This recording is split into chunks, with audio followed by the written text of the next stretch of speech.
Hello friends, welcome to Sushil Rakte academy. Actually बहुत time हुआ था, इसके बारे में कोई इन्फॉर्मेशन नहीं मिला था। मतलब मुझे तो नहीं मिला था, आपको मिला होगा तो मुझे कोई आइडिया नहीं है कि इस बार सिर्फ 40 वैकेंसी आई थी, 40। जिसमें अगर आप देखेंगे जनरल कैटेगरी को 40% जनरली वैकेंसी होती, तो 40 का 40% 16 है। ओबीसी को 9 वैकेंसी थी, ईडब्ल्यूएस को 4 वैकेंसी थी। तो ऐसा लगा कि एप्लीकेशंस बहुत कम आएंगे। लेकिन जो डेटा है, मतलब मेरा भी अंदाजा जो था वो 50-60 हज़ार के आसपास था। लेकिन अगर आप डेटा देखेंगे तो रियली मतलब शॉकिंग होगा कि इतने कम वैकेंसी पे इतने लोगों ने एप्लीकेशन किए हैं। और अभी मान लो अगर ग्रेड ए का नोटिफिकेशन 200 से 300 वैकेंसी का आएगा, तो मेरा अंदाजा है मिनिमम 3 लाख एप्लीकेशन आएंगे, वो 5 लाख तक भी जा सकते हैं। क्योंकि एक माइंडसेट ऐसा बना है कि यार 40 वैकेंसी आती है आरबीआई में, और अगर 200 मतलब मिनिमम 200 का भी आप बैंड पकड़ेंगे तो 5 गुना वैकेंसी है। और आपको पता है बैंकिंग में अभी कैसा माहौल है, आईटी सेक्टर में कैसा है, एआई की वजह से आईआईटी आईएम में काफ़ी मतलब इम्पैक्ट पड़ा है रिक्रूटमेंट पे और कैंपस प्लेसमेंट पे। तो यहाँ पर बहुत ज़बरदस्त कंपटीशन होने वाला है। आने वाला जो ग्रेड ए होगा और जो ग्रेड बी होगा, तो कंपटीशन तो बढ़ते रहेंगी। चलो आगे यहाँ से स्टार्ट करते हैं।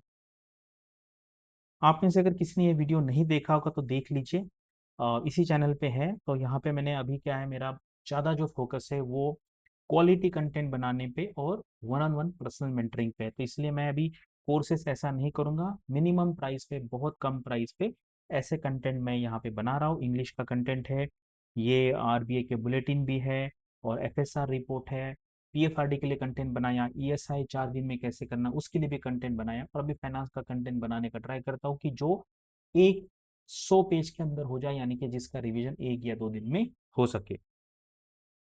मुझे पता है बहुत सारे लोगों को ना क्या होता है ना, वो डोपामाइन चीज चाहिए, तो परेशान हो गए होंगे, यार बता दो, कोई तो भी कमेंट सेक्शन में लिख लेगा कि वीडियो स्टार्ट फ्रॉम दिस, तो आप अपने 4 मिनट लाइफ के बचा लीजिए। तो ये सारा कंटेंट है, अगर आपको, तो आप मुझे यहाँ पर मैसेज कर सकते हैं और मैं यहाँ पे आपको सैम्पल कंटेंट भेजूंगा, उसके बाद आप डिसीजन ले सकते हैं।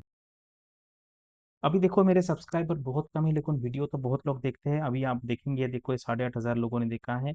तो मतलब 4,000 के आसपास मेरे सब्सक्राइबर है। अगर आप देखेंगे तो सब्सक्राइब इसको कर लीजिए।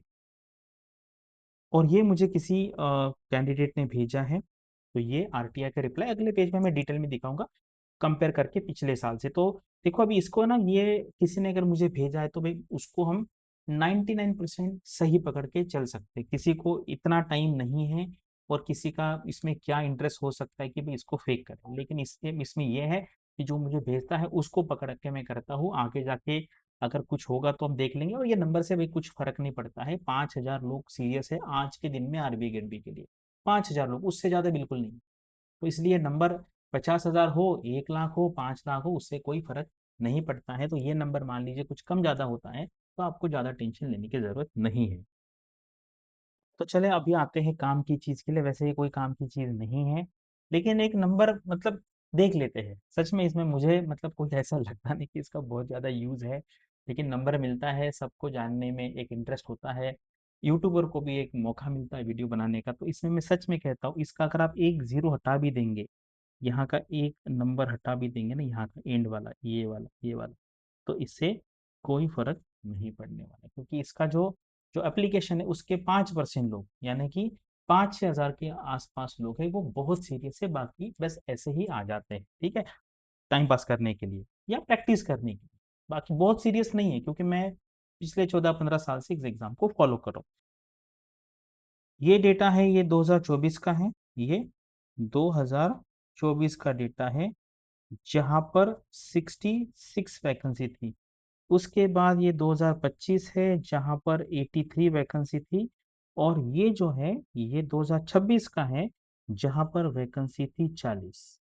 तो आप देखिए भाई, इसका 50% है ये, ठीक है, 50% है। लेकिन जो इंक्रीमेंट हुआ है वो 5-10% के आसपास यहाँ पे इंक्रीमेंट हुआ है, ठीक है। अगर आप देखेंगे 6-7% इंक्रीमेंट है। एक्चुअली ऐसा नहीं है कि 50% सीट आएगी तो वैकेंसी मतलब एप्लीकेशन भी 50% होंगे, ऐसा नहीं है। आरबीआई ग्रेड बी लोगों का ड्रीम जॉब है। लेकिन बहुत लोग फिर डे ड्रीमिंग ही करते हैं कि बस भाई नोटिफिकेशन आ जाएगा और मैं एक दिन आरबीआई में जाऊंगा। हाँ, उसके लिए मेहनत आपको करनी पड़ेगी, एंड वो भी सही डायरेक्शन में करनी पड़ेगी। मेहनत तो बहुत लोग करते हैं, तो मैंने जो आपको कहा ना 5% का नंबर जो है, 5-6 हजार वाला जो नंबर है, वो सीरियस एस्पिरेंट्स का है, वो मेहनत कर रहे हैं। उसमें के कुछ परसेंट लोग होंगे वो सही डायरेक्शन में मेहनत करेंगे, अदरवाइज हैप्पजार्ड। अभी तो देखो ना 90% लोग तो भाई वेट करेंगे कि इस बार आरबीआई जो ग्रेड आएगा उसका सिलेबस में क्या होगा, क्या मशीन लर्निंग होगा, या क्वांटम कंप्यूटिंग होगा, या क्लाउड कंप्यूटिंग होगा, या नैनो टेक्नोलॉजी होगा। ये सार्काज़म है भाई, टेंशन मत लीजिए, दिस इज अ सार्काज़म। कुछ लोगों को सार्काज़म समझ में नहीं आता है। भाई कोई भी एग्जाम पकड़ लो बैंकिंग का, कौन, इंग्लिश, रीजनिंग और जीए, क्यूआरई जीए, ये होता ही होता है। ठीक है, तो यहाँ पे कोई टेंशन नहीं है। कुछ लोग कहेंगे कि नहीं भाई नोटिफिकेशन आने दो तब तक मैं बुक को हाथ नहीं लगाऊंगा, ऐसा तो फिर क्या काम का। फिर उसके बाद फेज 2 में क्या होगा, तो इंग्लिश का पेपर तो होगा ही होगा, करेक्ट सर। फिर ईएसआई होगा क्या, फिर मैं पढ़ाई करूंगा तो वेस्ट हो जाएगी। अरे यार ऐसा नहीं सोचना है। तो मेन बात है ना, ये सोचने की बात है। मैं मतलब लोगों को, मुझे पता है एक कैंडिडेट था कि नाबार्ड डीए के टाइम पे, एक जस्ट आपको 30 सेकंड में समझाता हूँ कि सर पढ़ाई कैसे करूँ, टाइम बैंक में हूँ, समझ में नहीं आ रहा है। एक बहुत सिंपल चीज है भी, उसको नहीं समझ में है कि छुट्टी लेनी। मैंने बोला छुट्टी नहीं सर नहीं देंगे। अब मैंने कहा एप्लीकेशन करके देखो, भाई वो रिजेक्ट करेंगे तो करने दो। किया और छुट्टी मिल गई, और अभी नाबार्ड डीए में सेलेक्ट हो गए। बहुत सिंपल चीज है भाई, देखो डिसीजन मेकिंग है ना वो सिंपल है, ऐसा वो हाईफाई नहीं है, लेकिन लोगों को नहीं समझ में आता। तो अभी ग्रेड ए के लिए लोग टाइम वेस्ट करेंगे कि नोटिफिकेशन आने दो। अगर 50 साल का एक्सपीरियंस मांगे तो हम क्या करेंगे, भाई मेरे पास तो 40 साल का है।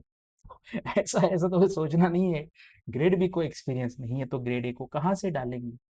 तो भाई पढ़ाई चालू करो, ठीक है। अदरवाइज आपको पता है 5% सीरियस लोग हैं, आपको डिसाइड करना है कि 95 में रहना है क्या 5% में रहना है, ठीक है। अदरवाइज वेट करते रहो। मैंने बहुत बार देखा है, हजारों कैंडिडेट सिर्फ पूछते कि सर नोटिफिकेशन कब आएगा, इस बार आएगा कि नहीं आएगा, क्या क्वालिफिकेशन चेंज होगा, क्या एक्सपीरियंस ऐड करेंगे, क्या एमबी ऐड करेंगे, क्या इसको कहते हैं अनसर्टनटी। एंड 95% लोग अनसर्टनटी को मैनेज नहीं कर सकते। उनको बॉन्ड पेपर पे लिखा होना चाहिए भी आएगा क्या नहीं, बताइए बॉन्ड पेपर पे, ठीक है। ये तो कोई नहीं बता सकता ना आएगा कि नहीं आएगा, तो पहले पढ़ाई तो करनी है, लेकिन आने वाला आपको पता है, अदरवाइज वो इतनी सारी चीजें क्यों करते हैं, ठीक है। तो ये डेटा है, ये देख लो।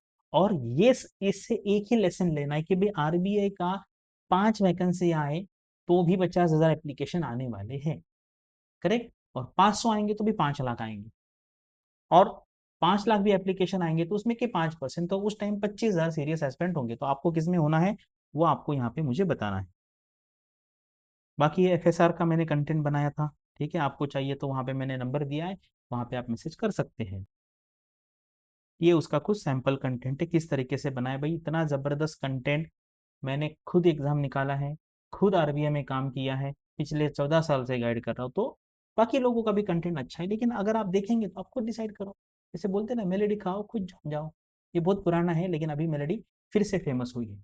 जो जिसका एज 40 के आसपास होगा उसको पूछ के देखिए कि मेलेडी खाओ खुद जान जाओ का मतलब है खुद देख लो और जजमेंट लगा लो, दूसरे को पूछने की जरूरत नहीं है। होता क्या है ना, मेरे जो वीडियो है ना भाई उसमें सिर्फ, अगर आप उस पे आएंगे तो भाई इसका मैं तो इमेज भी डाल सकता था। नंबर जान के क्या करेंगे, ये जो आसपास वाली जो स्टोरी है उसी में ज्ञान है, करेक्ट। और उसमें का, और वो सुनने के लिए लोग मेरे पास आते हैं 10,000 रुपए दे के, करेक्ट। सबको पता है कि भाई खाना क्या है, कितने बजे उठना है, एक्सरसाइज करनी है, लेकिन वो खुद को समझ में थोड़ी आता है। किसी का पास जाएंगे, पैसे भरेंगे, वो बताएगा तो ही आप फॉलो करेंगे, फ्री में थोड़ी फॉलो करेंगे। सबको पता है लाइफ में क्या करना है, लेकिन कोई ना कोई मेंटर होना चाहिए जिसके पास एक ऑथोरिटी है आपको बताने की कि किस तरीके से करना है, तभी उसका रिजल्ट आपको आएगा, ठीक है। अगर आपको मेरे से कंसल्टेशन भी चाहिए तो जो नंबर है उस पर आप कॉन्टैक्ट कर सकते हैं। Thanks for watching this video, and all the best for your studies and upcoming examinations.